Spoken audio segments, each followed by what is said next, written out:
Bonsoir à tous, bienvenue à ce deuxième webinaire du Cercle Spatial et de l'Académie. Donc aujourd'hui, nous allons parler des opportunités de l'Agence spatiale européenne, donc de l'ESA, pour les étudiants et les jeunes diplômés. Il s'agit, comme je le disais, du deuxième webinaire que nous organisons. Le premier s'est déroulé l'année dernière, donc sur le thème des entrepreneurs dans le spatial à l'Académie. Donc ce soir, nous avons avec nous Elisa Gallon, qui est donc doctorante en GNSS à l'Illinois Institute of Technology aux États-Unis, et donc qui a fait précédemment un YGT à l'ESA. Et elle est issue de la promo 2014 du Master GNSS. Donc voilà pour Elisa. Ensuite, on a Quentin Parpet, qui est actuellement donc, en année de césure à l'ENAC, et donc qui est en stage à l'ESA. Et il est INAC 18 Major Sat. Après, nous avons aussi Guillaume Thirion, INA 15, Major Sat. Il est actuellement donc, embauché au CNES en tant qu'ingénieur des systèmes spatiaux. Et il a fait 2 training programmes à l'ESA, donc il vous parlera de ça. Nous avons aussi Nicolas Soulard, INAC 16, donc Nicolas qui partage les slides, Major Sat également, et qui travaille aux opérations au CNES. Donc au CNES aussi comme Guillaume. Et donc moi, comme Nicolas, donc la même promo, INAC 16, Major Sat aussi, et j'ai fait le Master GNSS comme Elisa. Et aujourd'hui, je travaille à Safran en tant qu'ingénieur système. Donc on peut passer la slide. Donc le plan du webinaire, alors d'abord on va faire un petit slido pour juste mieux vous connaître, savoir si vous êtes plutôt de profil étudiant, jeune diplômé, et savoir pourquoi simplement vous êtes venu à ce webinaire. Ensuite, je parlerai rapidement du cercle métier spatial d'ENAC Alumni, ce qu'on peut proposer, voilà, et puis aussi, depuis quand on a été créé, combien de membres constituent ce cercle. Et ensuite, donc, le plan du webinaire, ce sera d'abord un petit quiz pour tester vos connaissances ESA, voir si voilà, vous êtes vraiment venu ici par hasard ou vous connaissez déjà l'ESA et que ça vous intéresse. Mais y a pas ne vous inquiétez pas, c'est pas une compétition, il n'y a rien à gagner, mais c'est juste voilà, pour faire un petit quiz et apprendre des choses en même temps. Et donc après, le déroulement, donc on parlera d'abord des opportunités de l'ESA au cours de la scolarité, donc en parlant des stages présentés par Quentin et des training programmes présentés par Guillaume. Ensuite, nous parlerons donc toujours au cours de la scolarité des autres opportunités qui sont présentées par Nicolas. Ensuite, des opportunités une fois diplômé, donc ça c'est le YGT, donc Young Graduate Trainee Programme de l'ESA, qu'a fait Elisa, donc qu'elle vous présentera. Et pour terminer, les opportunités en continu, donc qui ne concernent pas forcément étudiants ou jeunes diplômés, qui sont accessibles à n'importe qui. Et donc, c'est moi qui vous parlerai surtout des social space events. Je ferai un zoom là-dessus. J'ai participé à 2 social space events. Et donc, à la fin, une conclusion avec les liens utiles qui pourront vous aider à postuler à ces différentes propositions de l'ESA et puis aussi pour voir les offres qui sont actuellement possibles, en cours, quoi. Donc, je vais d'abord laisser Nicolas vous faire le petit quiz, le petit slido pour savoir pourquoi vous êtes ici. Alors, Donc oui, vous pouvez scanner le QR code ou vous connecter à slido.com avec, avec ce code. Je vais faire moi aussi en même temps d'ailleurs.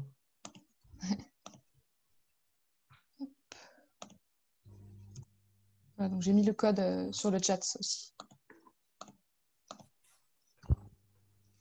Ah oui, et donc tant qu'on y est aussi, j'ai oublié de vous mentionner que donc, si vous avez des questions pour les différents intervenants au cours du webinaire, n'hésitez pas à les mettre dans le chat et on pourra les poser à la fin. On a laissé suffisamment de temps pour ça. Donc la première question, qu'aimez-vous dans les activités spatiales? Donc déjà, on a pas mal de réponses différentes.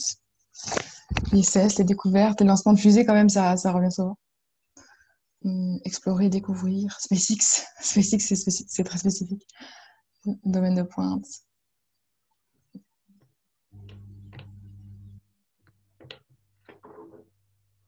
Tout. Ah, c'est bien tout. Tout.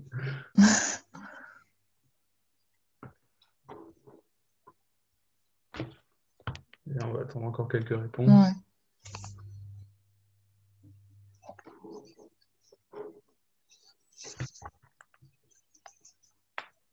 Le Starship qui explose, ouais, c'est sympa aussi ça comme réponse. Ah, hier, il n'a pas explosé. Ouais. En même temps, ils ont la pression avec l'atterrisseur lunaire. Maintenant, il faut que ça fonctionne.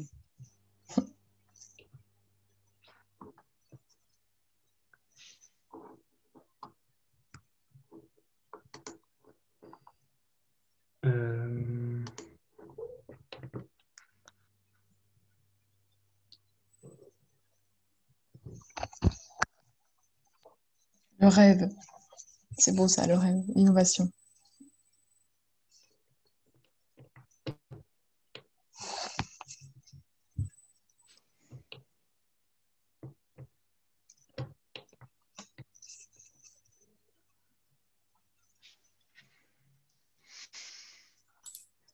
Gros dilemme de ce soir, vous êtes plus seul sur Mars ou Gravity?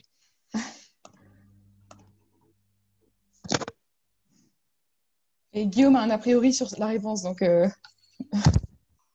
Ah bah lui- ça, on pourrait en débattre pendant des heures, mais ça dépend si vous regardez un film pour la beauté bah, du cinématographique, coup, les images et autres, ou pour le contexte. vu les réponses, là, tu devrais être content, là. Pour l'instant, c'est Là, je suis plutôt... heureux, ouais. Là, je suis ouais. fier de l'ENAC, là, c'est bien.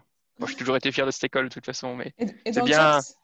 le chat, on a une réponse interstellare, oui. Bah, c'est bien interstellare Ouais, aussi. bon. On l'a pas mis dans le quiz, mais on aurait pu. Apollo 13, ouais. Mais Apollo bon. 13, ouais. On peut pas faire du temps manque, c'est du Apollo 13 tous les 10 ans, malheureusement, mais ouais. Mais entre celle sur Mars ou Gravity, déjà, on a quand même un gros gagnant, là. Ouais, on a quand même un gros gagnant, c'est bien. Alors, ça pourrait être l'objet d'un talk, un de ces quatre. Pourquoi Seul sur Mars défonce Gravity ou pourquoi Gravity est pas trop mal, mais quand même. Mais bon, c'est pas le sujet de ce soir.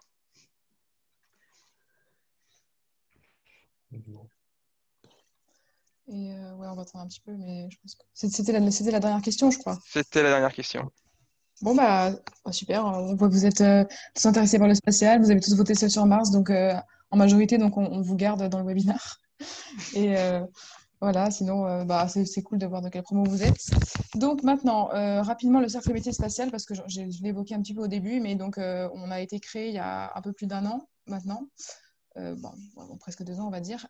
Donc, on a fait un premier webinaire l'année dernière pendant le confinement, pendant le premier confinement, je précise, euh, sur, euh, sur les entrepreneurs donc, dans le spatial qui sont anciens ENAC. Donc, on avait par exemple le directeur de Anywaves. Enfin, voilà, on avait quand même des gens qui ont créé des entreprises assez chouettes qui sont venus discuter de leur parcours et puis de leurs entreprises aujourd'hui. Donc, le cercle en tant que tel compte aujourd'hui 28 membres, avec à la fois des étudiants et aussi des professionnels. Donc, c'est un petit cercle, mais en même temps, bon, à l'ENAC, on a peut-être moins de gens qui travaillent dans le spatial ou voilà, qui connaissent un peu toutes les opportunités possibles. Donc, si vous êtes intéressé par le spatial et que vous avez des idées aussi de webinaires à créer, d'activités autour de ça, qu'on peut réaliser ensemble, et ben, n'hésitez pas à rejoindre le cercle. J'ai mis le lien là sur la slide. Voilà, et sachant que aussi, ce qu'on souhaite faire également, c'est plutôt des événements aussi informels. Donc, bien sûr, là, à cause du confinement, c'est un peu compliqué avec le Covid, mais sinon, voilà, se retrouver après le boulot, voilà, prendre un verre et discuter spatial, discuter de l'actualité spatiale, de ce qui est possible, du travail, etc., autour de ça. Enfin. Donc, n'hésitez pas à rejoindre le cercle. Merci. Voilà, c'est tout pour ça. Alors pour Donc, la remarque, on peut pas cliquer, pardon Maëlys, pour vas-y. la remarque, on ne peut pas cliquer sur le lien du cercle spatial de la slide précédente. On vous enverra, je pense, les slides à la fin de la présentation, donc vous pourrez y rejoindre après, au fait, Sinon, la présentation d'aujourd'hui. je le mets dans le slide et je te laisse Oui, passer oui. au quiz du coup. Je vous laisse passer au Ouais, quiz avec. maintenant il est temps de parler ESA. On va tester un peu vos connaissances. Donc on vous invite à rejoindre le lien Run Games que Nicolas va partager dans le chat. C'est un peu tôt là, Nicolas, pour démarrer la partie. Non, mais j'attends que. Pardon, pardon. Oups, pouf, personne n'a vu la première question, c'est bien. Donc on va vous partager un lien dans le chat. Il va falloir le rejoindre. Là, c'est bon, tout est bon. Tu as juste voilà, à copier ce lien. Et terminer la partie en cours. Celui-là, je l'avais copié au début le lien parce que Là, tu es toujours bon, descends. ce serait plus simple que tu le copies toi. Ah, ou c'est peut-être pas le même. C'est pas le même nom.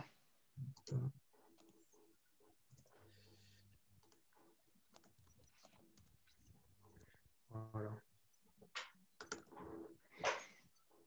Et puis une fois qu'on a atteint, là on est 29, une fois qu'on est 25, 27, je ne sais pas qui va jouer entre les différents animateurs, et bah, on pourra le commencer.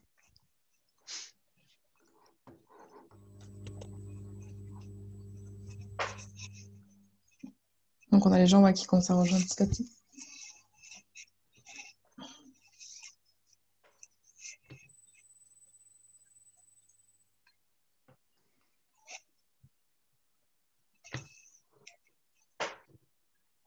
Et puis Nico, attention, du coup, toi, il ne faudra pas que tu joues.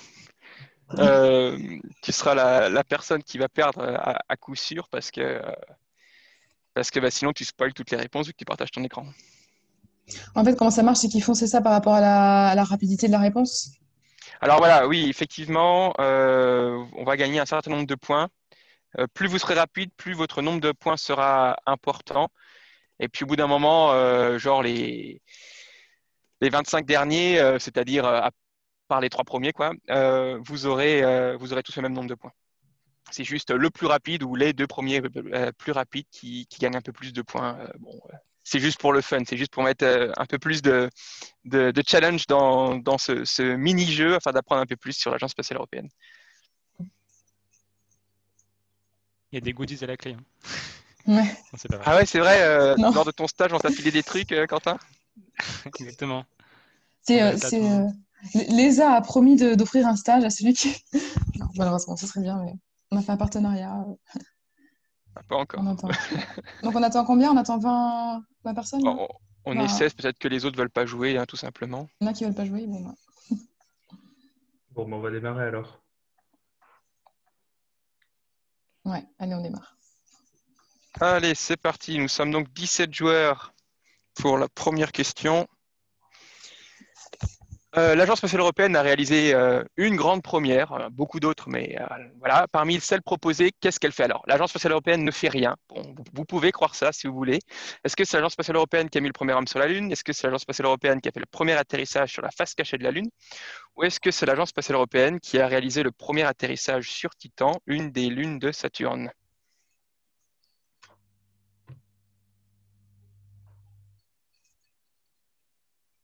Et la réponse, c'était le premier atterrissage sur Titan en janvier 2005. Effectivement, c'était la sonde Huygens. Là, il faut que tu mettes pause, Nicolas. Yes, parfait. Pas trop vite. Eh ben, c'est pas grave. On enchaîne tout de suite sur le budget de l'ESA. Il n'y a pas de temps, on donnera quelques explications après. Pour les 5 prochaines années, de 2020 à 2024, quel est le budget de l'Agence spatiale européenne? Est-ce que c'est autour de 25 milliards 25 milliards, d'ailleurs, il y a 2 à la milliard, pardon pour la typo. 14 milliards, 10 milliards ou 7 milliards?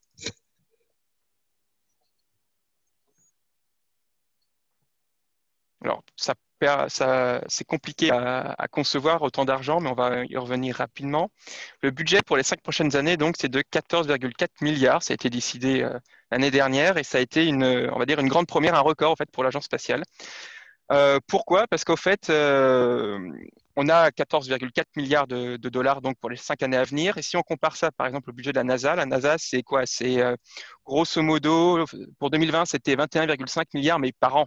Donc, vous voyez qu'on ne joue pas du tout dans la même catégorie. Nous, on a 14 milliards pour faire 5 ans. Eux, ils ont 20 milliards pour faire une année. Mais malgré tout, on arrive à faire énormément de choses dans plein de domaines différents. Alors, évidemment, le secteur numéro 1, c'est l'observation de la Terre. Une grosse partie de l'argent de l'Agence spatiale européenne va dans ce secteur d'activité. En deuxième, ça va être les lanceurs. L'indépendance, l'accès à l'espace indépendant est un sujet extrêmement important pour nous, Européens. Le troisième, c'est l'exploration habitée et robotique. Alors, on pense évidemment à ces vols spatiaux habités, en ce moment Thomas Pesquet, puis ensuite Mathias Maurer, Samantha Cristoforetti, qui vont arriver là avec SpaceX, mais aussi du coup ExoMars. Ça va dans ce budget-là. Donc, c'est les 3 premiers domaines. Observation de la Terre, numéro 1, lanceur numéro 2, spatial habité et robotique, numéro 3.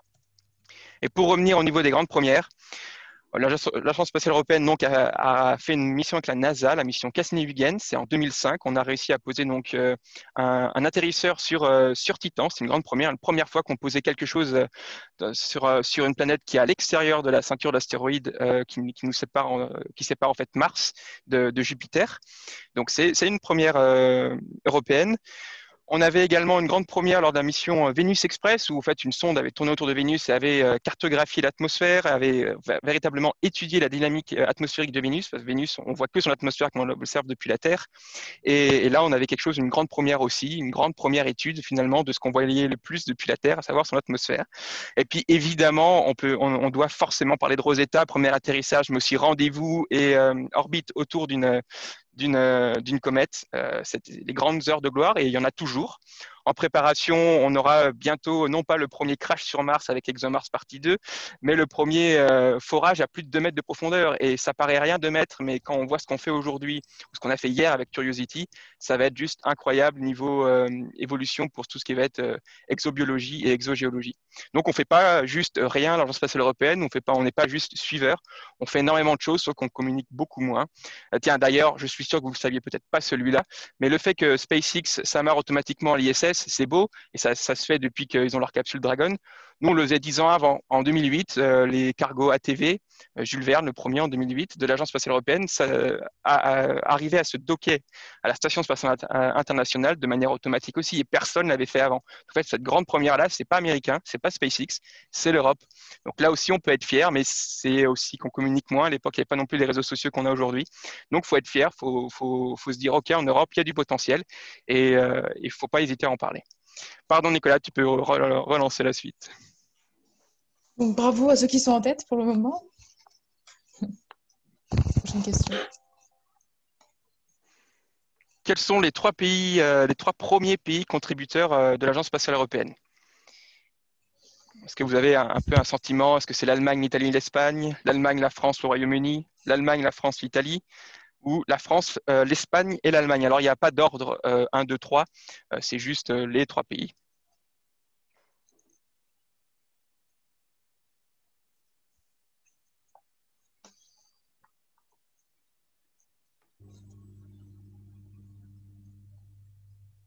Alors, effectivement, les 3 premiers pays contributeurs à l'Agence spatiale européenne, c'est l'Allemagne, la France, l'Italie. Dans cet ordre, pour 2020-2025, grosso modo, l'Allemagne a donné un peu plus de 3 milliards, la France un peu plus de 2,5 milliards et l'Italie un peu plus de 2 milliards. Donc, mis tout ça bout à bout, on a une grosse partie du budget qui vient de ces 3 pays-là. Après, les autres pays donnent différentes contributions parce qu'à l'Agence spatiale européenne, il y a des programmes obligatoires où tout le monde doit participer et mettre de l'argent et d'autres qui sont plus facultatifs et qui sont complètement facultatifs. Donc, suivant ce que vous voulez faire et votre orientation, vous mettez de l'argent ici ou là. Donc, effectivement, l'Allemagne, la France, l'Italie, les 3 premiers pays contributeurs.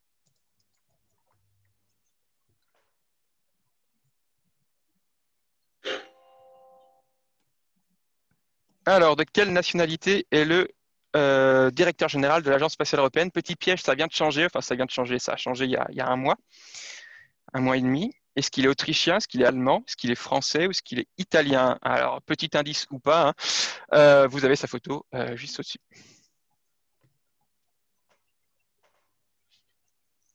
Je pense que la photo, elle aide beaucoup, mais... Non, elle n'aide pas. J'ai vérifié, il n'y a pas de drapeau sur sa veste. Le nom de famille aiderait. Il est autrichien. Il est autrichien, effectivement. Alors forcément, quand je vais dire son nom, ça va aider. C'est Josef Harbauer. Forcément, c'est elle. Vous auriez pu confondre entre l'allemand et l'autrichien. Celui qui vient de finir son mandat, Jan Borner, était allemand. Mais maintenant, le nouveau DG est autrichien et ça a un peu fait remuer un peu tout le monde là à l'Agence spatiale européenne. Pourquoi? Parce que habituellement, le DG c'était quelqu'un d'un pays principal du genre l'Allemagne, du genre la France, parce qu'on mettait de l'argent et donc quelque part informellement pour nous remercier, on mettait un DG de cette nationalité. Et puis là, on a fait changer les choses et c'est pas plus mal. Donc on a un Autrichien qui pendant longtemps avait travaillé sur le programme d'observation de la Terre et qui pilotait le programme d'observation de la Terre de l'Agence spatiale européenne. Bah là, il est juste monté à l'étape au-dessus, donc directeur général de l'Agence spatiale européenne. Dernière question. Et dernière question, un peu d'histoire. Quand est-ce que l'Agence spatiale européenne a-t-elle été créée? Est-ce que c'est en 1975, en 2009 ou en 1982? Et c'est quoi l'ESA? C'est une réponse gratuite. Et c'est quoi l'ESA? Alors, c'est quoi l'ESA? Maëlys va prendre votre adresse et elle va pas aimer.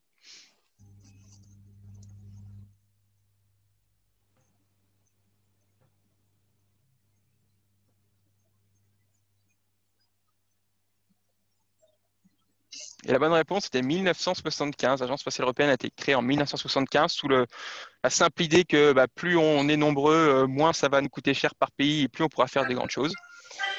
Et elle compte aujourd'hui 22 États membres, dont 20 sont des pays membres de l'Union européenne également. Donc, il y a une distinction à faire entre Agence spatiale européenne et Union européenne. Les deux sont indépendants, ils collaborent sur certains programmes et sont indépendants sur d'autres. Il y a également des accords de coopération avec d'autres pays, notamment là, c'est tout nouveau la Lituanie qui est devenue maintenant membre associé depuis une semaine. Et on coopère également, c'est un peu particulier avec le Canada, ça n'a rien à voir avec l'Europe, mais c'est historique, on s'est mis à collaborer avec eux et donc quelque part ils font partie de l'Agence spatiale européenne et interviennent avec nous sur certains programmes. Merci Marc pour m'avoir apporté ce quiz. Tu gagnes notre respect le plus profond. Bien joué, Marc. Envoie-moi ton Bien joué. adresse. Un goodies. Peut-être la prochaine fois, le prochain quiz. Donc oui, pour faire suivre à ce que disait Guillaume, donc, au sein de l'Agence spatiale européenne, il y a 22 États membres et il y a plusieurs sites de l'ESA qui sont disséminés un petit peu partout en Europe. Il y a l'EXAT à côté de Londres qui s'occupe plutôt des télécoms, l'ESSEC à Redoux en Belgique qui est plutôt sur tout ce qui est éducation et aussi la cybersécurité. Le siège social de l'ESA, il est à Paris. Il y a l'ESAC en Espagne, pas très loin de Madrid, qui s'occupe plutôt de tout ce qui est astronomie. Et puis, à côté de Rome, l'ESRIN, qui est sur tout ce qui est observation de la Terre. L'ESOC à Darmstadt, en Allemagne, c'est tout ce qui concerne les opérations. En Allemagne aussi, à Cologne, il y a l'EAC, le Centre européen des astronautes, là où s'entraîne Thomas Pesquet, par exemple. Et puis, le plus grand des sites, l'ESTEC, aux Pays-Bas, à Nordwijk, qui concentre toutes les activités scientifiques et techniques. Donc, dans tous ces centres, il y a des gens de l'ESA qui y travaillent. Donc, évidemment, les gens de l'ESA, c'est des gens qui sont membres qui sont citoyens des pays membres de l'Agence spatiale européenne. Et il y a une certaine répartition de manière à ce que les pays qui contribuent le plus peuvent envoyer le plus de gens, on va dire, à l'ESA. Mais tous les pays sont représentés par des gens de toutes les nationalités. Et donc, on va commencer à vous parler des opportunités au cours de la scolarité, en commençant par les stages. Et c'est Quentin qui va vous présenter son parcours et son stage. Yes. Alors, merci beaucoup, Maëlys, Nicolas et Guillaume, pour l'invitation à ce webinaire et l'organisation de celui-ci. Donc, je suis très content de pouvoir parler de mon stage à l'ESA et j'espère que l'opportunité que j'ai eue avec ce stage et la présentation que je vais en faire vont pouvoir en aider quelques-uns. Donc, comme l'avait dit Maëlys, je suis en INAC 18 Major Sat. Donc, pour mon parcours à l'ENAC, j'ai réalisé en deuxième année les mineurs CITA et Stella. Et actuellement, je suis en césure du coup entre ma deuxième et ma troisième année. Donc, je n'ai pas encore fait ma troisième. Là, donc, au premier semestre, j'ai réalisé un stage de recherche à l'ENAC sur un thème d'électromagnétisme orienté sur les matériaux pour les antennes de nanosatellites. Et donc, au deuxième semestre, donc, le stage que je réalise actuellement, c'est le stage à l'ESA dont je vais parler. Et donc, c'est un stage en télétravail, du coup, avec la situation actuelle, qui a pour thème la conception d'une station de communication pour les nanosatellites. Donc, je veux bien que tu passes la slide suivante, Nico, s'il te plaît. Parfait. Donc, mon parcours, ça a été un peu compliqué, donc je vous ai fait une petite slide pour résumer. Et en même temps, ça va vous donner des infos sur le processus de sélection pour les stages à l'ESA. Donc, comme vous pouvez le voir, en 2019, donc au début de ma deuxième année de SAT, c'est à ce moment-là que j'ai postulé pour l'offre de stage à l'ESA. Donc, en général, les offres sont publiées en octobre et novembre. Donc, à ce moment-là, la deadline était début novembre à peu près. Et j'ai eu une proposition d'entretien début décembre qui a mené assez rapidement, donc mi-décembre, fin décembre, à une annonce de sélection. Donc, ils m'ont dit que j'étais pris. Normalement, le stage, du coup, devait initialement se dérouler de juin à août. Donc, un stage de deuxième année conventionnel, on va dire, pendant 3 mois. Et donc, entre-temps, en février, j'ai réalisé un training à l'ESA. Je ne vais pas trop en parler parce qu'il y aura une présentation dédiée au training à l'ESA juste après. Mais juste pour vous dire que, en gros, le processus de sélection n'était pas lié, même si c'était à peu près la même période. Et donc, c'était un training d'une semaine sur les communications spatiales. Donc, c'était plutôt en lien avec le stage que je réalise. Mais voilà, ça m'a apporté des connaissances, mais le processus de sélection n'était pas lié.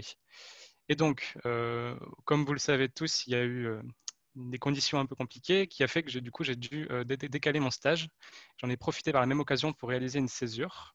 Donc, le stage du coup de 3 mois a été décalé au deuxième semestre de ma césure. Donc, il a été étendu à 6 mois. Donc, c'était assez flexible. Et donc maintenant, il dure de mars à août. Donc, pour résumer un petit peu, en gros, les offres pour les stages à l'ESA sont publiées courant octobre-novembre. Donc, vous aurez un CV et une lettre de motivation à déposer sur le site de recrutement de l'ESA. Ensuite, les entretiens et les sélections se déroulent en général entre décembre et janvier.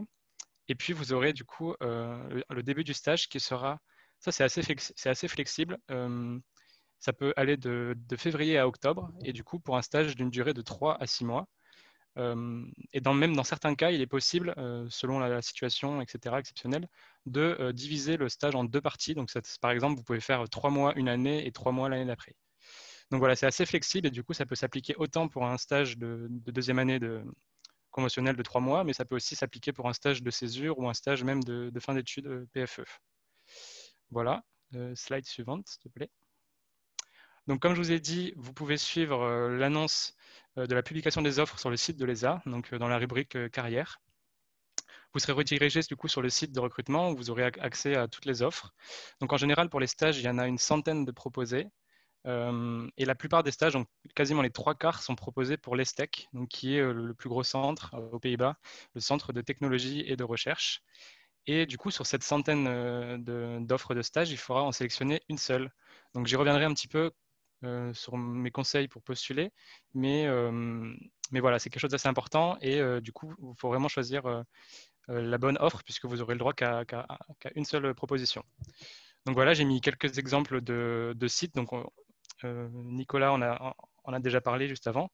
Il y a donc l'ESTEC aux Pays-Bas, il y a l'ESOC qui est en Allemagne, qui est le centre de contrôle des opérations de satellites. Et il y a aussi, par exemple, l'ESSEC en Belgique, donc c'est le site sur lequel je suis actuellement, qui est un centre de cybersécurité, de télécommunications et aussi d'éducation. Donc je vous conseille quelque chose si jamais vous voulez en savoir un peu plus sur les différents sites. C'est vraiment le site discover.esa.int qui permet de découvrir un peu ce que fait l'ESA dans chaque site. Vous pouvez même faire une visite virtuelle de chacun des lieux. Ça permet d'en savoir un peu plus sur les différents sites, savoir vraiment ce qui est fait dans chacun de ceux-là. Voilà. Slide suivante, parfait. Donc pour parler un peu du stage en lui-même, c'est un stage du coup qui dure de mars à août, qui est divisé en 2 périodes, donc de mars à mai et de juin à août. Et donc au cours de ce stage, je suis intégré au sein de l'équipe Fly Your Satellite. Donc c'est un des programmes proposés par l'ESA. Donc là, pareil, il y aura une présentation dédiée à ça juste après, des différents programmes. Mais juste pour en tirer 2 mots, c'est un programme qui permet à des projets universitaires européens, donc des projets d'étudiants, de se faire accompagner, de se faire sélectionner et accompagner dans leur design de CubeSat, de nanosatellites, donc allant de la phase de conception, d'intégration, d'assemblage, etc., jusqu'au lancement. Donc voilà, c'est très intéressant et Nicolas vous en parlera un peu plus en détail. Et donc voilà, mon stage est sur le site de l'ESEC en Belgique et malheureusement du coup avec la situation actuelle, il se fait entièrement en distanciel, en télétravail. Donc de mars à mai, la première période est dédiée à une conception du coup théorique d'une station sol. Donc c'est pas celle qui est juste à côté de moi, mais c'est une station sol adaptée aux nanosatellites. Donc ça ressemble plus à ce qu'il y a sur l'image, des antennes de ce calibre. Donc voilà, je m'occupe de gérer les fréquences adaptées aux nanosatellites, de faire des bilans de liaison, etc. et le choix des composants surtout. Et après, donc viendra de juin à août, donc cet été, plutôt une partie un peu code et programmation, puisque je travaillerai sur le développement d'un logiciel de contrôle de mission pour opérer justement la station. Donc là, ça sera le développement d'une interface graphique qui prendra en compte notamment l'automatisation de tâches, planification, etc. Voilà. Et donc enfin, ce que ce stage m'a apporté, donc principalement des connaissances sur les nanosatellites et les communications spatiales. C'est très intéressant. J'ai la chance en plus de pouvoir assister à des conférences de suivi de projets de CubeSat, du programme Fly Your Satellite. Donc je vois comment sont suivis les différentes teams, comment comment leur CubeSat est conçu, les contraintes, etc. Donc, c'est vraiment très intéressant et je peux suivre ça de près. En plus, donc, malgré le fait que ce soit en distanciel, ça me permet quand même de développer mon aisance en anglais.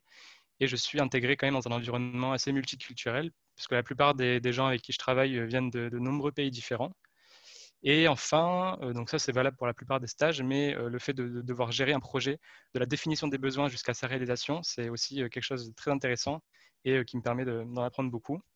Et voilà. Et enfin aussi, c'est quand même une très, très belle opportunité de commencer, de s'impliquer dans le spatial et ça ouvre de nombreuses portes après.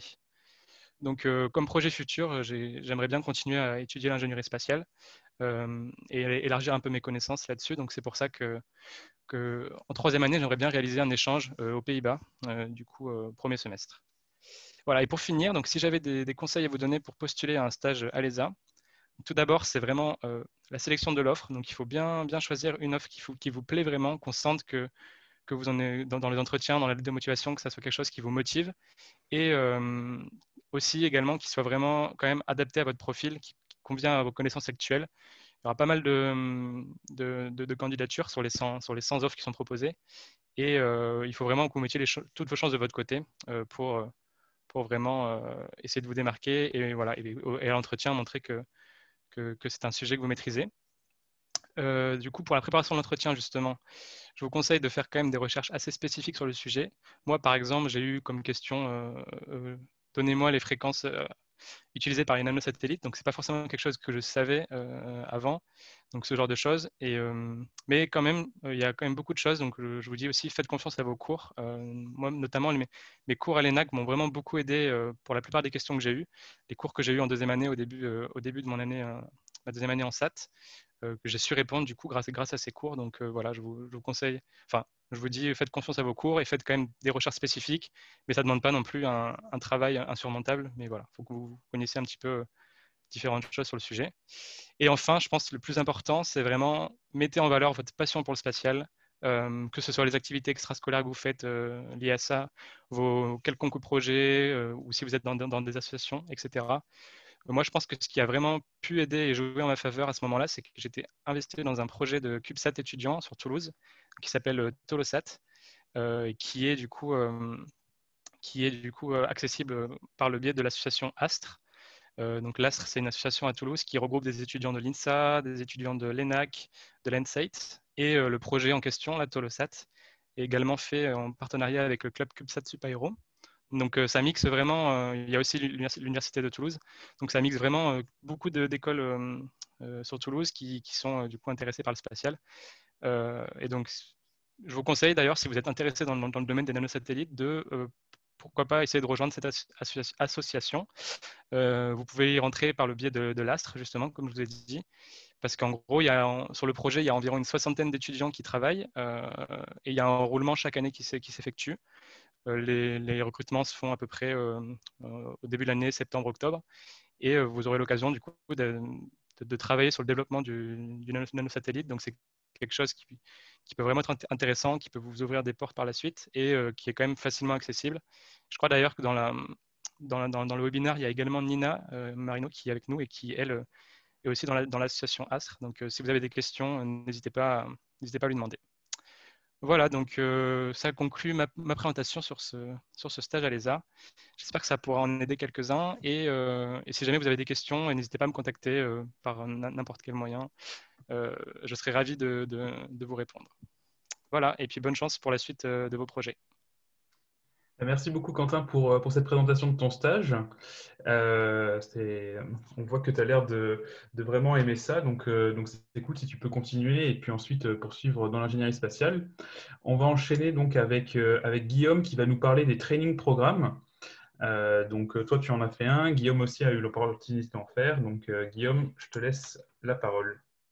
Et Maëlys aussi. En fait, c'est dingue, on est trois à avoir pu y assister. Alors, bon, peut-être quelques mots pour me présenter rapidement. Alors moi, je suis peut-être le plus vieux ici, il y en a 15, bon, ok. Mais c'était top. J'ai fait la majeure SAT, donc l'orientation télécommunications, aéronautique et spatiale.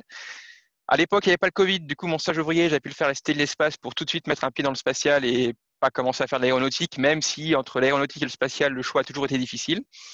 Ensuite, j'ai fait mon stage de deuxième année à Ottawa, au Canada, sur un sujet d'exploration lunaire avec l'utilisation des ressources in situ, donc utiliser ce qu'on trouve sur la Lune pour fabriquer des choses utiles à l'exploration spatiale.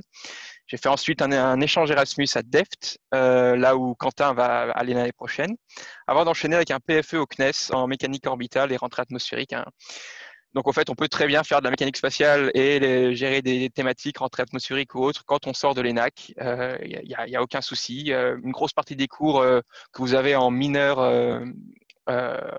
en SAT, la mineur Stella, a été, on va dire, ont été déterminants pour ce PFE. Donc, il y a vraiment du spatial à l'ENAC. Il n'y a pas à hésiter, il n'y a pas à avoir honte. Puis, j'ai fini par avoir mon diplôme, avant de me spécialiser un peu plus dans les systèmes spatiaux et la géophysique. Alors la géophysique en ce moment c'est un peu en stand-by, Covid oblige. Donc en ce moment je travaille donc chez Thales, mais je suis détaché au CNES en ingénierie systèmes spatiaux et commissioning. Alors ça veut dire quoi en français? Ça veut dire que si un satellite est un Lego, moi je vérifie que toutes les petites pièces s'emboîtent bien, qu'on remplit bien toutes ce qu'on appelle les spécifications, donc les pseudo-missions que doit réaliser ce satellite, aussi bien en termes en termes scientifiques d'un point de vue global qu'en termes un peu plus précis, à quel ampérage va fonctionner tel ou tel appareil, instrument à bord. Je fais ça pour une mission franco-chinoise qui s'appelle SVOM, et une fois la mission lancée, le commissioning va consister au fait à vérifier que le satellite, depuis le lanceur, arrive bien à son orbite mission. Et une fois qu'on sera là, j'aurai terminé avec cette mission-là, je pourrai passer à autre chose. Et hors école, effectivement, j'ai réussi à intégrer 2 programmes de l'ISA Academy en juin 2016 et en juillet 2019. C'est training programme d'une semaine où on apprend énormément de choses sur tout plein de thématiques différentes. On va pouvoir aller passer à la suite. Nicolas, slide suivante. Donc, c'est quoi ce genre de training programme proposé par ISA Academy? Ce sont des programmes d'une semaine qui portent sur une thématique, le spatial. Ça peut être la télécommunication spatiale. C'était le cas pour Quentin et Maïs, si je ne dis pas de bêtises. Ça peut être la médecine spatiale. Ça peut être, dans mon cas, la gravité, les expériences scientifiques qu'on fait autour de la gravité. Ça peut être le traitement de données spatiales type Rosetta. Ça peut être donc c'est très varié. Et ça s'annonce. Enfin, ces opportunités sont présentes sur le site de l'Agence spatiale européenne, dans la section éducation ISA Academy, mais également sur les réseaux sociaux. Ils sont notamment sur Facebook et LinkedIn, les 2 réseaux sociaux que je dois avoir. Ils sont sans doute ailleurs à vérifier. D'ailleurs, en ce moment, vous avez encore 4 jours pour postuler à en fait la même université d'été, le même training programme que j'ai fait en 2016, à savoir sur la gravité, les recherches qu'on fait autour de la gravité, aussi bien dans les phases d'hypergravité, donc là où vous êtes plus lourd que votre propre poids, que les phases de micro-pesanteur, là où vous flottez, notamment en impesanteur, comme Thomas Pesquet à bord de l'ISS. Alors, comment on postule? On postule avec une lettre de motivation, un CV, donc ça reste somme toute très classique, mais également une lettre de recommandation. Alors, n'hésitez pas à vous rapprocher d'un de vos professeurs à l'ENA qui discutait de votre projet. Je sais qu'au département télécommunications spatiales, moi c'est là où j'avais demandé, ils sont toujours partants pour vous faire ce genre de lettres. J'avais demandé à mon IE, à l'époque c'était Monsieur Stenou, et il avait dit bon bah adresse-toi à Christophe Macabio, et j'ai eu la chance d'avoir cette lettre et pouvoir assister, d'être pris, pouvoir assister à cette semaine. Petite nouveauté pour maintenant, j'ai vérifié ça il y a 3 jours, je crois. Il faut en plus fournir une copie de vos notes. Voilà, c'est juste pour vous donner la nouveauté. Je disais donc sujet varié, donc au fait votre stratégie peut être multiple, ou vous voulez approfondir un sujet dans lequel vous êtes sûr de vouloir travailler un jour, ou un des sujets que l'ENAC propose, par exemple la télécommunication spatiale, le GNSS aussi, on parle beaucoup de Galileo à l'ESA et on fait bien. Donc, ça sera plus un approfondissement pour vous, quelque chose de vraiment utile, ou quelque chose de plus de découverte. Moi, c'était mon cas. La gravité, j'y connaissais rien, à part la pomme qui tombe sur la tête de Newton. Et je me disais, tiens, ça peut être intéressant, qu'est-ce qu'ils proposent? Et c'est comme ça qu'au fait, j'ai décidé de postuler. Ce qui est bien aussi, c'est que tous les frais, c'est tout frais payé, donc les frais de transport sont remboursés, logement et repas là-bas sont pris en charge. Et ça compte également en expérience internationale pour le quota de semaines que vous devez faire pour passer votre diplôme si vous êtes en cursus IENAC. Donc, c'est pas mal, même si en Belgique, on parle beaucoup français, au moins à Redu. Il n'empêche que l'environnement étant international, vous parlerez anglais et il n'y a pas de souci, ça compte donc en expérience internationale et ça, c'est top. Slide suivante. Nicolas, merci. Donc, qu'est-ce qu'on y fait? Alors, on a une formation théorique bien chargée. Donc, vous avez un planning, vous avez en fait des cours tous les jours. Grosso modo, c'est sur vos vacances scolaires, une université d'été. Donc, il y a des cours. Mais vous avez également une formation pratique. Vous avez un projet à mener le long de la semaine avec une équipe de 4. Et vous présentez ce projet à la fin de la semaine avec la possibilité, pourquoi pas, de pouvoir le poursuivre. Enfin, c'était mon cas, moi, parce que on devait proposer un projet de recherche qu'on voulait faire sur la gravité, que ce soit des phases d'hypergravité ou d'hypogravité.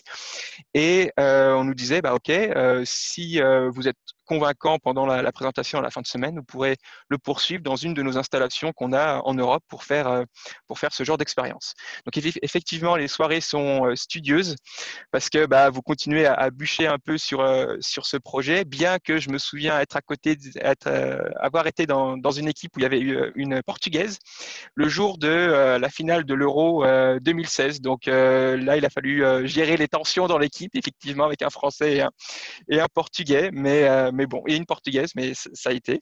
Et puis à côté, vous avez quelques visites annexes pour se divertir quand même, parce que c'est l'Agence spatiale européenne et puis parce que c'est des gens sympas.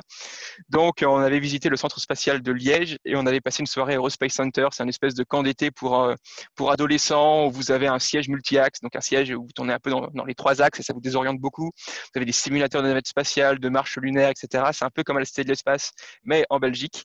Et ça fait de très bons souvenirs. Slide suivante, s'il te plaît, Nicolas, merci. Et donc, qu'est-ce que ça m'a apporté? Alors, première chose, maintenant, je sais comment se comporte une bière en apesanteur. Je sais aussi pourquoi il n'y a pas de coca à bord de la Station spatiale internationale. C'est parce qu'en fait, la mousse va se mélanger au liquide. Il n'y aura pas de distinction comme on a, nous, en pesanteur terrestre. Et donc, ça peut être extrêmement dangereux pour un astronaute de boire ce genre de choses. Donc, pas de bière, pas de coca à bord de l'ISS. Pour ce qui est vodka, ça, c'est une autre histoire. On n'en parlera pas ici. Mais plus sérieusement, ce que ça m'a apporté, alors déjà, une expérience internationale. Je vous le dis, hein, moi, je suis rentré à l'ENAC, j'étais dans le groupe F en anglais et ça me permettait vraiment cette opportunité m'a vraiment permis de bien parler anglais, de parler pendant une semaine, d'être vraiment impliqué à 100% dans la langue. Également d'approfondir un domaine où je connaissais finalement pas grand-chose et un sujet intéressant hein, parce que c'est vraiment lié à l'exploration spatiale habitée, comment l'astronaute va évoluer en phase d'hyperpesanteur, donc typiquement au décollage, quand il va faire jusqu'à 4-5 fois son poids, mais également une fois dans l'espace, à bord de l'ISS ou en transit vers Mars ou la Lune, comment ses facultés vont être détériorées, comment lutter contre ça, qu'est-ce qu'on développe, quels sont les projets, comment on étudie ça aussi. Ça m'a aussi permis de comprendre qu'à l'Agence spatiale européenne, si vous voulez participer à ce genre d'initiative, vous avez 4 ou 5 possibilités suivant les modalités de votre expérience. Si vous voulez faire un vol parabolique parce que vous avez besoin de séances d'impesanteur d'une vingtaine de secondes, eh ben, vous pouvez, vous montez un dossier, une équipe, vous êtes motivé et vous y allez. Si c'est juste quelques secondes, vous avez la Drop Tower à Bremen, donc à Brême en Allemagne, où pendant une dizaine de secondes, vous avez créé l'impesanteur tout simplement en lâchant votre objet du haut d'une tour et qui est donc en chute libre, et donc par définition en apesanteur. Vous avez une centrifugeuse à l'ESTEC que vous pouvez également utiliser si vous voulez étudier les phases d'hypergravité. Donc vous voyez toutes les différentes possibilités, c'est extrêmement intéressant. Vous rencontrez énormément de professionnels aussi, des gens avec qui vous pouvez garder contact, des professeurs extrêmement accessibles, comme à l'ENAC, mais là, ils sont à l'Agence spatiale européenne. Et puis, vous créez aussi votre réseau parce que vous allez rencontrer des gens qui viennent des 4 coins de l'Europe et que vous allez peut-être être amené à rencontrer à nouveau. Ça a été par exemple mon cas. Je suis tombé nez à nez avec un gars 3 ans après à Washington, lors de l'IAC, c'est un congrès d'astronautique où je présentais un papier. Et je vois un gars, je me dis, mais lui, je le connais. Effectivement, je l'avais vu pendant cette semaine-là. Il a continué d'étudier dans ce domaine-là et maintenant il est en PhD aux États-Unis sur ce domaine également de micro-pesanteur et de compréhension de ce phénomène de gravité et comment lutter contre.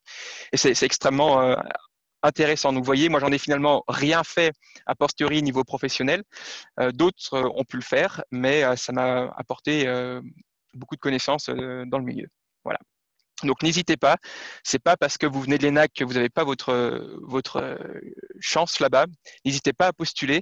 Surtout que, après discussion avec des gens là-bas à l'Agence spatiale européenne, beaucoup de Français n'osent pas postuler à ce genre d'initiative parce qu'en France, les étudiants sont très scolaires, en mode je fais les cours et en dehors des cours, je fais autre chose. Et c'est pas forcément bien vu en plus pour un étudiant de participer à ce genre de projet. Et donc, il y a une mentalité en France, c'est bien, qui est en train de changer, où on est de plus en plus poussé vers l'extrascolaire parce qu'on apprend également énormément en dehors des bancs de l'école. Et donc, c'est bien que si des Français postulent, il faut continuer parce qu'il n'y en a pas assez apparemment. Donc voilà, n'hésitez pas, donnez-vous une chance. Si vous voulez en discuter avec des profs à l'ENAC, vous trouverez forcément une oreille avec qui en discuter, ou entre vous, entre potes, ou n'hésitez pas à nous contacter, nous, au Cercle Spatial. C'est avec plaisir qu'on échangera autour de ces opportunités. D'ailleurs, Nicolas, maintenant, va vous en présenter d'autres. Merci Guillaume. Oui, donc voilà, maintenant, après ces stages et donc ces trainings là, qui durent une semaine et sur lesquels vous pouvez suivre des cours et participer à un projet en une semaine, il se trouve que l'ESA propose pas mal d'autres opportunités pour les étudiants que je vais vous présenter. D'abord, petit mot sur mon parcours. Donc moi, j'étais en Yen Access comme Maëlys. J'ai fait la majeure SAT et les mineurs Stella et Avi. Mon stage de 2 ans, je l'ai fait à Airbus Defence and Space en Allemagne. Ça m'a permis de mettre un premier pas dans le spatial. Et puis ensuite, j'ai fait un Erasmus à Polytechnico à Milan pour suivre des cours d'ingénierie spatiale. Donc là, c'était vraiment plus pour me spécialiser.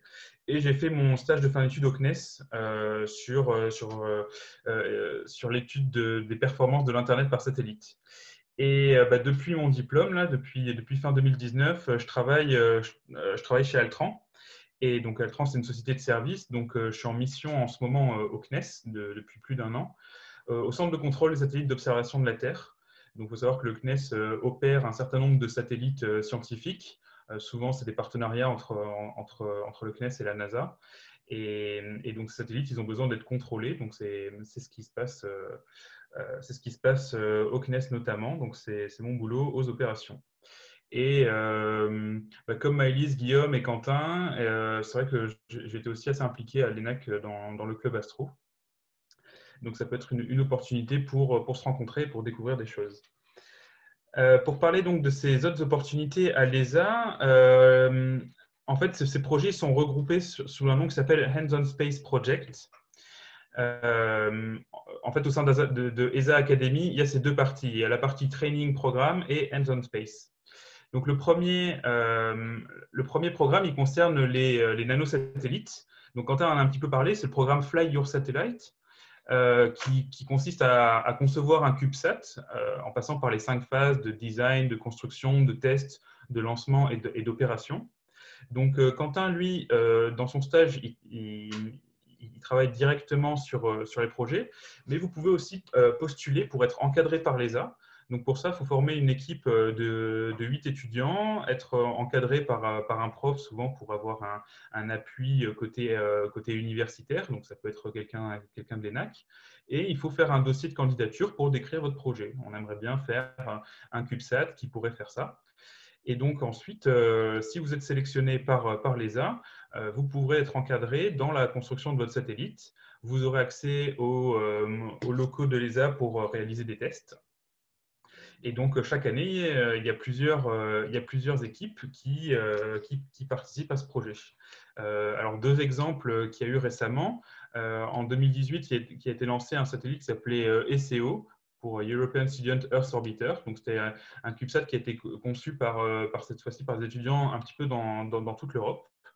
Et puis, en ce moment, il y en a un qui s'appelle OPSAT, qui est pareil, un nanosat conçu par tout un tas d'étudiants et qui est en ce moment en vol. Donc voilà, en gros, c'est 2 facettes du même programme de satellite. Soit vous participez donc à un projet commun comme ESEO ou OPSAT, et donc en faisant par exemple un stage ou voilà, en participant au programme, soit vous pouvez vous-même créer une équipe et postuler et ensuite être encadré par des gens de l'ESA. Un deuxième Hands-on Space Project, c'est toutes les expériences qui concernent la gravité. Donc, Guillaume en a un petit peu parlé. En fait, vous pouvez réaliser des expériences liées à l'étude d'un comportement, que ce soit quelque chose de biologique, de physique, d'ingénierie, en rapport avec la gravité. Donc, ça peut être à bord de vols paraboliques. Donc, c'est le programme Fly Your Thesis. Donc, ça se passe avec les vols paraboliques qui sont proposés par la société Novespace, qui est une filiale du CNES à Bordeaux, et dans lesquels on peut faire des paraboles qui permettent d'obtenir une minute et demie d'apesanteur. Enfin, non, je crois qu'il y a une petite faute. C'est plutôt 30 secondes d'apesanteur qu'on peut faire plusieurs fois. Pour une expérience qui aurait besoin de moins d'apesanteur, on peut se servir d'une tour dans laquelle on lâche tout simplement une boîte dans laquelle il y a de l'expérience. Donc, ça se passe en Allemagne et c'est le programme Drop Your Thesis. Et puis, il y a carrément des campagnes pour proposer une expérience qui pourrait monter sur la Station spatiale internationale. Donc là, on peut avoir jusqu'à évidemment plusieurs mois de microgravité. Et puis, donc ça, c'est plutôt pour ce qui est microgravité. Et puis, pour ce qui est hypergravité, on peut utiliser les centrifugeuses de l'ESA afin d'obtenir des accélérations entre 1 et 20 G pour étudier soit une expérience scientifique, soit même sur la physiologie humaine, en utilisant des centrifugeuses qui sont soit aux Pays-Bas, soit en Allemagne. Donc, pour tous ces projets, à chaque fois, le fonctionnement, c'est un petit peu la même chose. Il y a l'ouverture des inscriptions se passe souvent vers la fin de l'année. J'ai regardé pour cette année, par exemple, pour la campagne de 2021, la plupart du temps, c'était en octobre-novembre qu'il fallait postuler, en octobre-novembre 2020 pour l'année suivante. Et à chaque fois, c'est le même principe. Il faut former une équipe. Généralement, c'est entre 4 et 6 étudiants. Avoir le soutien de l'université et un professeur référent. Et puis, faire un dossier de candidature qui propose une expérience.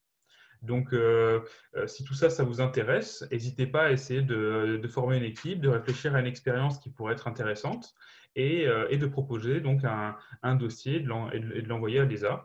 Et donc ensuite, vous serez encadré par l'ESA pour préparer votre expérience. Et puis, un beau jour, vous irez donc participer soit à un vol parabolique, soit vous irez à la Drop Tower ou éventuellement aux centrifugeuses.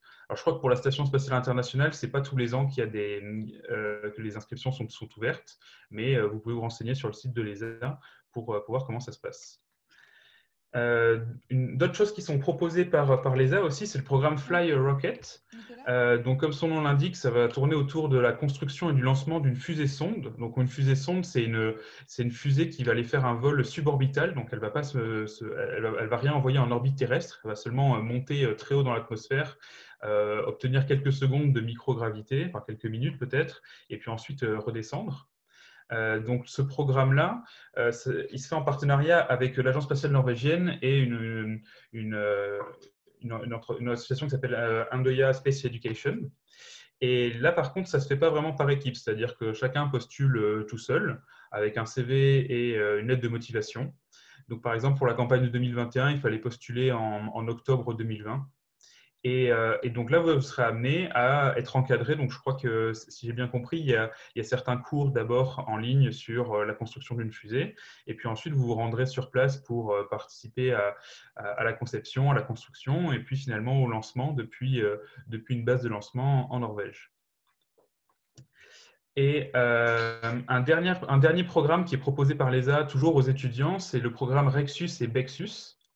Alors, le programme Rexus, ça consiste à construire une fusée-sonde. Alors, ça ressemble un petit peu à Fly a Rocket, mais c'est un programme différent. Et Bexus, c'est le lancement de ballons stratosphériques. Donc, chacun permet d'emporter des expériences très haut en altitude.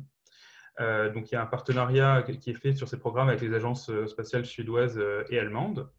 Et là, ce qu'il faut faire, c'est postuler, il faut former une équipe de préférence qui viennent de domaines différents. Donc, à l'ENAC, par exemple, vous pouvez être plutôt spécialisé en électronique, dans les télécoms ou dans des choses comme ça, mais vous pouvez aussi vous rassembler avec des étudiants d'autres écoles d'ingénieurs pour avoir quelqu'un qui s'y connaîtrait plus en mécanique. Quand je dis la communication, ce n'est pas les télécommunications, ça peut être aussi la communication dans les médias. Donc voilà, le but, c'est de former une équipe avec des gens qui viennent de pas mal de domaines et de proposer une expérience qui sera donc monté dans une fusée-sonde ou dans un ballon stratosphérique. Donc là encore, il faut postuler en octobre pour l'année suivante, avec un dossier qui propose une expérience soit sur la fusée-sonde, soit sur un ballon stratosphérique. Et puis toujours, l'idéal, c'est d'être encadré par un professeur, histoire d'avoir du poids. Et pour ce programme-là, l'ESA recommande aussi d'avoir vraiment le soutien de l'école ou de l'université dont vous venez, et même, pourquoi pas, d'avoir des sponsors, parce que c'est des choses qui coûtent assez cher à mettre en œuvre, les ballons stratosphériques, donc d'avoir des sponsors qui pourraient vous financer une partie de votre expérience.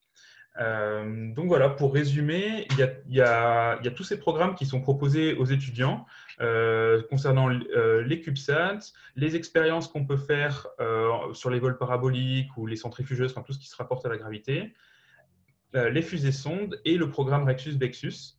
Et donc tous ces programmes, c'est le même principe. Il faut former une équipe, proposer quelque chose, une expérience, un CubeSat, postuler quand les inscriptions ouvrent à l'automne, et ensuite vous serez encadré l'année suivante par l'ESA. Vous pourrez sûrement aller sur les sites de l'ESA pour réaliser ce que vous avez proposé. Et donc rencontrer des tas d'experts, des gens d'autres pays. Et je pense que c'est des super expériences. Et maintenant, je vais laisser la main à Elisa, qui va vous présenter une opportunité une fois qu'on est diplômé, qui est le YGT ou Young Graduate Trainee. Merci Nicolas. Donc tu peux passer la slide suivante. Voilà. Donc je m'appelle Elisa Gallon, je suis une ancienne étudiante de l'ENAC. J'étais dans le master GNSS qui maintenant il me semble qu'il s'appelle ASNAT et qui consiste donc en 3 semaines de cours qui sont dispensés par l'ENAC et par SuperHero et un semestre en stage que moi personnellement j'ai fait au CNES et durant lequel j'ai travaillé sur l'analyse de performance pour les récepteurs GNSS spatiaux. Et en plus de ça, il y avait une option pendant l'été 2015 de faire 3 mois de stage que j'ai fait moi en Allemagne cette fois-ci. Et donc à la fin de ce master, moi j'avais déjà envie, je savais que je voulais faire un doctorat et que je voulais le faire en dehors de l'Europe. Mais le problème, c'est que je m'y suis pris un peu trop tard puisque les deadlines étaient différentes de celles en Europe. Et donc je me suis dit, c'est pas grave, je postulerai l'année d'après. Et j'ai commencé à me demander qu'est-ce que je peux faire pendant un an, est-ce que je cherche un travail qui va durer qu'un an, qu'est-ce que je peux faire? Et donc, slide suivante, Nicolas, s'il te plaît. Et c'est comme ça que j'ai entendu parler donc, du YGT. Donc, qu'est-ce que c'est qu'un YGT? C'est un Young Graduate Trainee. Et donc, c'est un contrat de 1 an qui est réservé aux jeunes diplômés et pendant lequel on travaille sur un ou plusieurs sujets qui sont en lien direct avec les différentes missions de l'ESA. Et donc, ce contrat, il peut avoir lieu dans n'importe lequel des centres de l'ESA, mais c'est vrai que la majorité de ceux qui sont proposés se trouvent à l'ESTEC, donc en Hollande, et qui est donc le centre technique de l'ESA. Mon YGT à moi, il s'était fait, je travaillais sur la détermination d'orbite des satellites Galileo. Et en particulier, je travaillais sur l'amélioration des erreurs d'orbite pour les satellites Galileo qui étaient dans des orbites excentriques. Et donc, j'ai fait ce YGT sur le campus de l'ESTEC. J'étais dans le bâtiment Erasmus, dont il y a une photo en haut. Le bâtiment Erasmus, il est particulièrement intéressant puisque au rez-de-chaussée, il y a une espèce de musée un peu où on peut voir une réplique de l'ISS, on peut voir comment c'est à l'intérieur. Il y a un endroit où il y a une espèce de terrain qui ressemble à Mars pour tester leur robot de Mars, ce genre de truc. Donc, c'est vraiment un super environnement. Et donc, qu'est-ce que ce Young Graduate Trainee m'a apporté? Donc, sur le point de vue professionnel, c'était une opportunité incroyable d'apprentissage, puisqu'on est vraiment au cœur de la recherche spatiale. Et bien sûr, j'ai réussi à avoir de nombreux contacts dans le domaine qui m'ont été très utiles une fois que j'ai terminé ce YGT. Sur le point de vue personnel, c'était aussi une expérience merveilleuse, puisque c'est vrai que tous les ans, l'ESA propose à peu près une centaine de YGT. Et donc, tous les ans, il y a une centaine de jeunes Européens qui arrivent dans un pays qu'ils ne connaissent pas, où ils ne connaissent personne. Et donc, c'est vrai qu'on se retrouve dans une sorte de communauté. Et c'est vraiment génial. Et ensuite, au niveau extra, il y avait, par exemple, à chaque lancement de mission, l'ESA organise des événements auxquels tout le monde est invité. Et donc moi, je me souviens très bien, le premier mois où j'étais arrivée à l'ESA, il y avait le lancement de la première mission de l'ExoMars. Et donc j'ai pu assister en direct sur le campus de l'ESTEC, il y avait un événement, on a pu assister à tout ça en direct, c'était vraiment bien. Et il y a d'autres événements, comme par exemple un voyage en Guyane pour assister au lancement de mission, au lancement de satellites, ou aussi visiter la Guyane, la jungle et tout ça, des voyages au centre d'astronautes en Allemagne. Et il y a aussi des compétitions auxquelles on peut participer. Moi, j'avais participé à l'une d'entre elles, donc c'est vraiment une super expérience et je le recommande à 100%. Et donc, slide suivante, Nicolas. Et donc, pour la candidature, comment ça s'est passé pour moi? Donc, moi, c'était en 2016, donc ça fait un petit moment, mais je pense que c'est similaire maintenant. Donc, j'ai candidaté en ligne en envoyant un CV, une lettre de motivation, en décrivant mes études. Une fois que j'ai été sélectionnée, la première phase de sélection, ça a été une interview téléphonique. Et donc, cette interview téléphonique, elle est assez rapide. Et c'est plusieurs personnes de la section en question qui vous appellent et vous posent des questions assez générales sur le sujet pour être sûr que vous connaissez bien, que vous connaissez bien votre sujet. Donc, moi, je me souviens, par exemple, sur le domaine du GNSS, il m'avait demandé de décrire chaque segment, donc le segment spatial, le segment terrestre et tout ça, et de donner des détails là-dessus. L'entretien se passe en anglais. Je pense qu'ils essayent aussi de voir si on arrive bien à parler anglais. Et donc, une fois que l'on passe cette sélection, il y a 2 personnes qui sont sélectionnées par sujet et qui sont invitées à faire un entretien en personne. Et donc, moi, je ne sais pas si c'est encore le cas avec le Covid, mais à l'époque, on était donc 2 par sujet. Et ces entretiens se passaient sur une période de 2 ou 3 jours. Et donc, tous les candidats venaient. Le matin, il y avait les entretiens. Et l'après-midi, on faisait une visite des lieux où on pouvait voir les satellites qui étaient prêts à partir pour le lancement, où on faisait des visites comme ça du campus. L'entretien, il était divisé en 2 parties. Un entretien technique qui, si vous connaissez bien votre sujet, si vous êtes un peu renseigné, ça devrait bien se passer. Et puis l'entretien RH avec les questions habituelles de quelles sont vos qualités, quelles sont vos faiblesses, où est-ce que vous voyez dans 5 ans, ce genre de choses.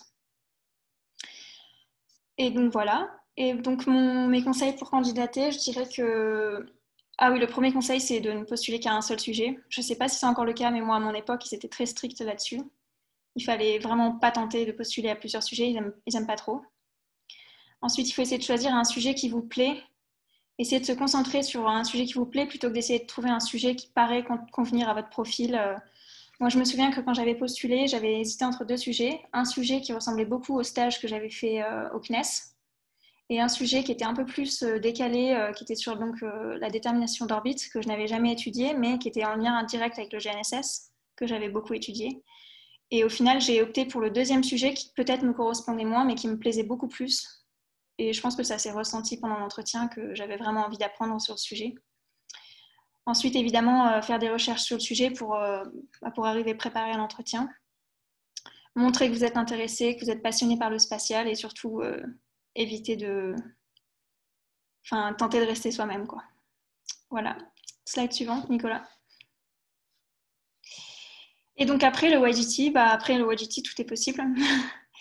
Donc on peut soit faire une poursuite d'études comme moi, maintenant je suis en doctorat à Chicago, ou bien on peut faire un travail dans l'industrie aérospatiale, Airbus, Thales, etc., ou bien encore dans les agences spatiales. J'ai beaucoup d'amis YGT qui ont continué à travailler à l'ESA après. Et pour faciliter les candidatures après le YGT, je recommande vraiment beaucoup LinkedIn. Ça m'a beaucoup aidé à garder contact avec mes anciens collègues ESA et aussi ne pas hésiter à leur demander des recommandations pour la suite. Voilà, c'est tout. Merci. Merci beaucoup, Elisa, pour ta présentation. On sent que ça t'a beaucoup plu, ce YGT. Et on espère que ta thèse se passe bien à Chicago.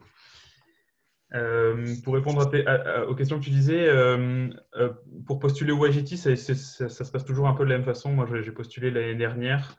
Pareil, comme il y avait le Covid, ça se passait à distance avec 2 entretiens. Mais en tout cas, ils recommandent toujours de postuler qu'à un seul, ou je crois à seulement 2 YGT, et ne pas se disperser, en tout cas. On va finir cette présentation par Maëlys qui va vous parler d'autres opportunités qui existent avec l'ESA, qui s'appellent les Social Space Events, donc qui ne sont pas vraiment liés à à une partie études, mais plutôt aux relations entre l'ESA et le grand public par la communication. Maëlys, je te laisse la parole. Merci Nicolas. Merci Nicolas. Donc je vais pas m'attarder trop sur cette partie-là parce que donc je vois le temps qui défile là et on voulait un peu aussi garder du temps pour vos questions. Mais donc je voulais juste vous parler de, en fait, en dehors des opportunités pour les étudiants et pour les jeunes diplômés, vous avez aussi des opportunités tout au long de votre vie avec les arts. Donc typiquement comme les social space events. Donc c'est ouvert à toute personne qui aime un peu communiquer sur les réseaux sociaux et qui est intéressée ou voire passionnée par le spatial. Donc oui, pour revenir rapidement sur mon parcours, comme je vous le disais au début, moi j'ai fait la même majeure que Nicolas, majeure SAT et même promo INAXES, et donc j'ai fait le master GNSS, donc maintenant à SNAT, comme disait Elisa. Donc les social space events, qu'est-ce que c'est? Donc c'est des rencontres en fait socio-spatiales qui ont lieu notamment dans le cadre de missions pour le climat et l'environnement, parce que je pense que c'est des missions sur lesquelles l'ESA veut mettre plus l'accent au niveau du grand public. Donc ça va être des missions de Earth Observation ou comme le programme qui font partie par exemple du programme Copernicus de l'ESA dont je vais parler plus tard. Donc là à gauche c'est une photo par exemple, je crois que c'était dans le cadre justement de celui auquel j'ai participé pour Sentinel 5P en 2017. Et donc on voit en général sur le rang de devant, ce sont tous les experts qui ont participé à la mise en place de la mission.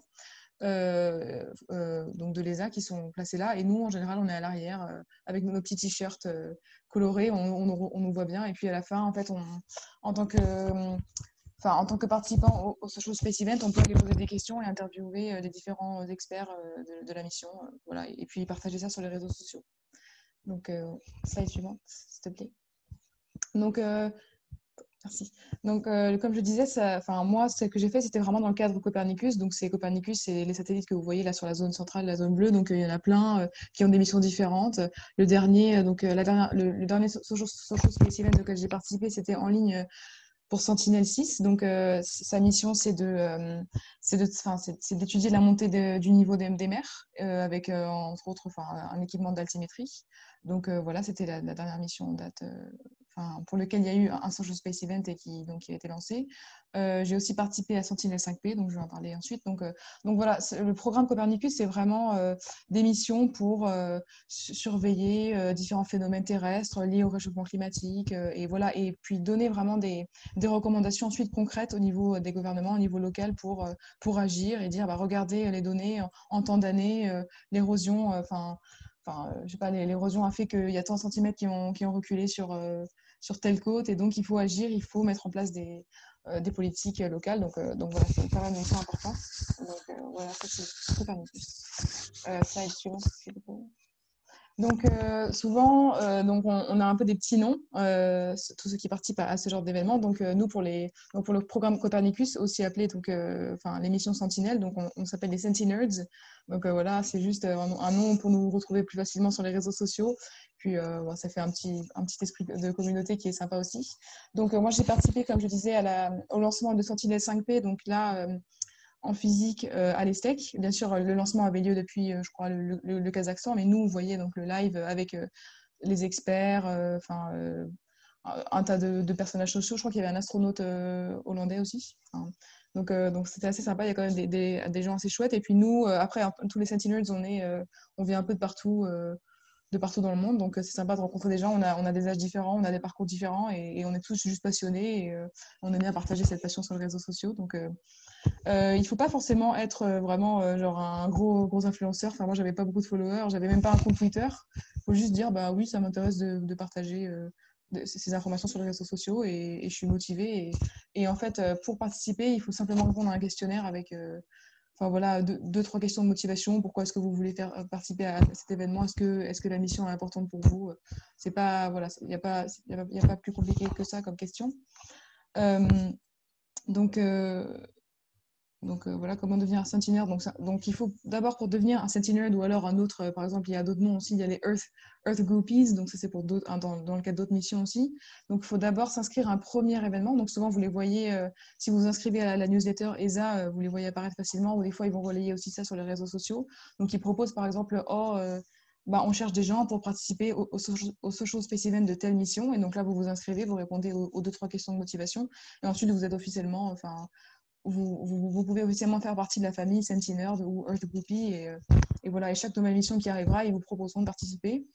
Et ils vous enverront des goodies aussi, donc ça c'est sympa. La première mission Sentinel 5P, comme j'étais sur place, on avait les goodies sur place. Et même des petits, là comme vous voyez en haut à gauche, là, des petits filtres, enfin des petits trucs, des petits gadgets pour prendre des photos avec. Enfin, c'était assez sympa. Et là pour Sentinel 6, donc comme c'était en ligne, ils nous ont envoyé les goodies chez nous. Donc la petite gourde de Sentinel et le petit t-shirt. Donc bon, voilà, c'est quand même sympa d'avoir tous ces goodies. Donc, pour s'inscrire, il faut d'abord s'inscrire à un premier événement, donc être actif, comme je vous le disais, sur les réseaux sociaux, mais pas à un niveau non plus gigantesque. Et puis, donc là, je vous ai mis un exemple de proposition passée, je pourrais le mettre sur le chat, pour que vous voyez à quoi ça ressemble, voilà, les appels pour ce genre d'événement. Et j'ai aussi écrit un article donc, sur l'ENAC Alumni, donc, juste après avoir fait ma participation au lancement de Sentinel 5P. Donc, j'ai mis le lien en bas, je vous le mettrai sur le chat aussi. Donc, si vous voulez regarder un petit peu, donc j'ai un peu détaillé toute la journée, comment s'est déroulé, qu'est-ce qu'on a fait, etc. On peut passer. Voilà, c'est terminé pour les présentations. On va passer aux questions. Merci beaucoup, Maëlys, pour ta présentation. Donc, on a fait à peu près le tour pour nos présentations, effectivement. Donc, Quentin pour les stages, Guillaume pour les trainings, mais il y a aussi Maëlys et Quentin qui en ont fait. Tout ce que propose l'ESA en termes de projets étudiants, et puis ensuite, après votre diplôme, les YGT, ainsi que les Social Space Events. Donc, si vous avez des questions, en tout cas, n'hésitez pas, enfin, des questions auxquelles on n'aura pas répondu, vous pouvez nous contacter avec nos adresses alumni ou via le cercle métier spatial si vous voulez rejoindre. J'allais juste dire, pardon, Oui, parce que j'ai eu un écho de communication, donc ce serait pas mal en fait si on pouvait faire une photo avec que tout le monde allume ses caméras, juste pour faire une photo un peu memory de l'événement. Donc si c'est possible pour vous d'allumer vos caméras et que je fasse un petit capture d'écran pour qu'on puisse partager ensuite sur le... Tu veux que j'arrête de présenter peut-être? Oui. Merci. Donc comment je fais pour avoir la vision mosaïque? Très bien, super. Je commence à avoir du monde là.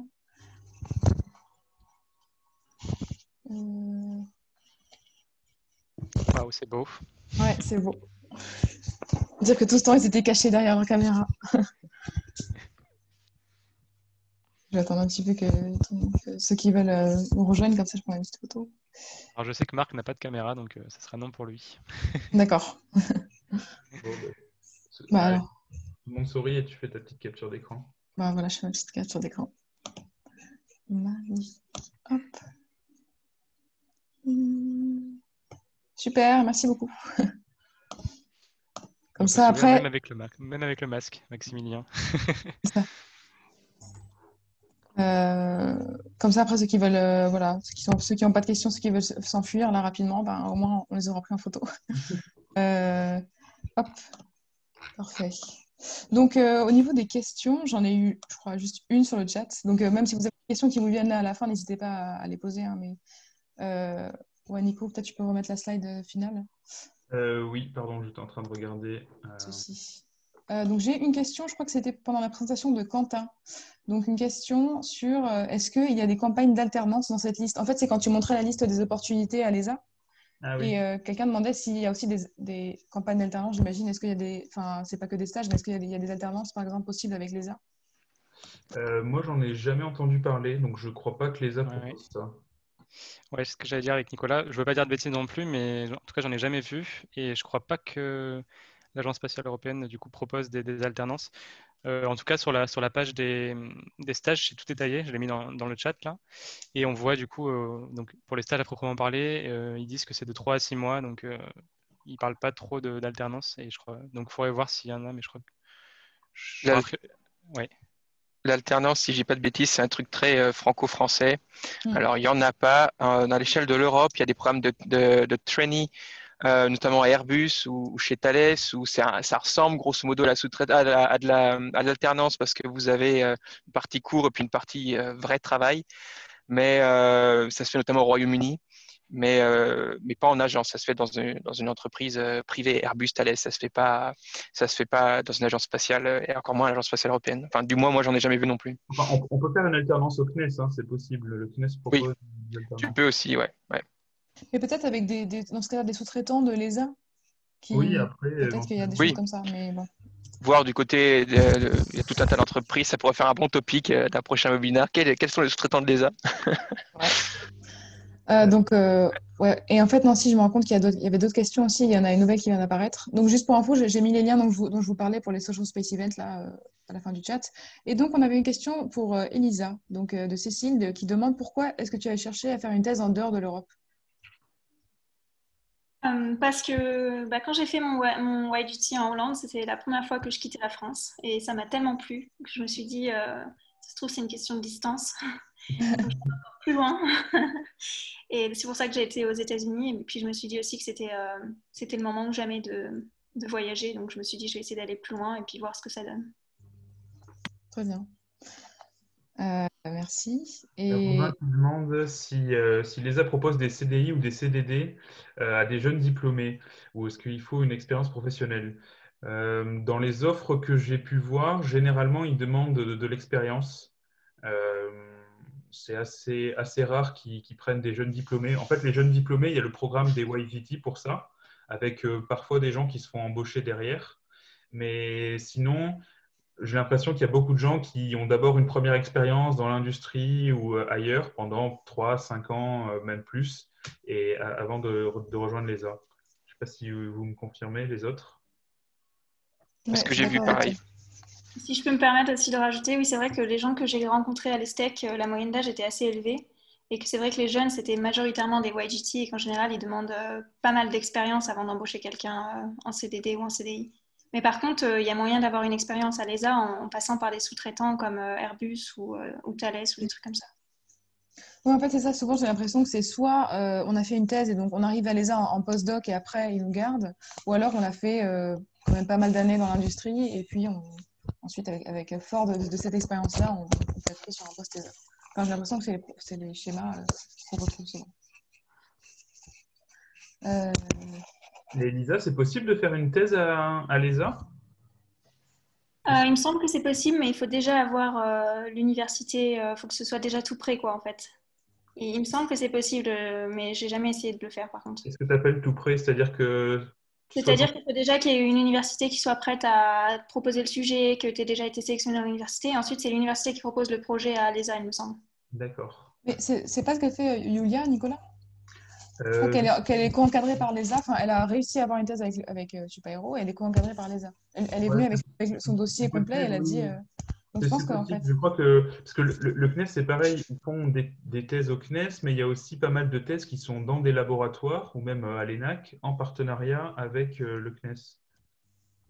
Oui, voilà. Donc, ouais. Et donc, ils financent une partie de la thèse, j'imagine. Oui, c'est ça. Marc a raison pour l'histoire des demi-financements, c'est exactement ça. Il est vachement bien renseigné. Tu Mhm. devrais intégrer le cercle spatial, Marc. On a besoin de Bah toi, oui. tu vois. On galérait sur cette question. D'ailleurs, je vais remettre le lien. Donc, on avait d'autres questions? J'en ai pas vu d'autres. Je regarde dans le chat. Mais en tout cas, n'hésitez pas à nous contacter, soit par mail ou même sur LinkedIn. N'hésitez pas à nous demander des conseils sur ce qu'on a fait. Et surtout, ouais, allez faire un tour sur le site de l'ESA, ESA Academy en particulier, si ce qui vous intéresse, c'est les trainings. Le prochain training là, qui a lieu cet été, il faut s'inscrire avant le 10 mai, donc c'est quoi? C'est avant dimanche ou quelque chose comme ça. Donc, Ouais. vraiment, l'ESA propose des tas de choses, il y a des tas de projets et de ce qu'on a vu, la plupart du temps, il faut postuler à l'automne pour l'année suivante. Donc, en septembre, octobre, je vous conseille d'aller faire un tour sur le site de l'ESA pour voir ce qu'il y a. Et puis, n'hésitez pas à former une équipe pour essayer de participer à un projet de groupe ou quelque chose comme ça. Ouais, c'est ça, c'est ce que je mettais sur la dernière slide. Donc, il y a actuellement, par exemple, des candidatures ouvertes pour un training programme qui aura lieu cet été. Il faut s'inscrire avant le 10 mai. Donc, si vous êtes intéressé, faut le faire rapidement. Mais là, je vais vous mettre le lien complet sur le chat. Et sinon, ouais, comme disait Nicolas, il y en a sans arrêt. Donc, il ne faut pas hésiter à aller voir les liens qu'on vous a mis. Et surtout, ne vous auto-censurez pas. Croyez en vous, croyez à l'ENAC. Et puis, croyez à ce que l'Agence spatiale européenne aussi peut vous apporter. Ouais. C'est incroyable. Vous avez beaucoup de chance d'être européen. C'est ça. Pensez pas du tout que parce qu'on n'est pas un super-héros, alors on peut pas du tout aller travailler dans le spatial ou faire du spatial. Au contraire, l'ENAC nous forme quand même vraiment bien à ça, surtout dans les domaines des télécoms ou de l'avionique ou du GNSS. Et donc vraiment, faut pas hésiter à postuler. Et puis au pire, vous n'allez rien perdre, hein. Des lettres de motivation et des CV, vous allez en faire plein. Alors un de plus, un de moins. Vous postulez et puis si vous n'êtes pas pris, ce sera peut-être sur un autre projet ou l'année prochaine ou sur autre chose. Mais, euh, mais ouais, ça vaut vraiment le coup. Donc, ouais, voilà, pour finir, donc, en tout cas, n'hésitez pas à nous contacter. Donc, vous avez nos adresses mail ici, mais sinon, en général, c'est nom.prénom, voilà, classique, alumni.enac.fr. Cette présentation, elle a été enregistrée, donc ce sera sur la chaîne YouTube de l'ENAC Alumni. Donc, vous retrouverez aussi toutes nos coordonnées dessus. Voilà. Et sinon, rejoignez le cercle métier spatial pour être en lien permanent avec nous. J'ai remis le lien sur le chat. Et puis voilà, si vous avez des idées d'activités à proposer, des choses que vous voulez faire autour du spatial, on est vraiment preneurs. Merci à tous et puis très bonne soirée. Merci beaucoup, merci à tous. Merci à tous. Merci. Bonne soirée. Bonne soirée. Merci Merci à vous.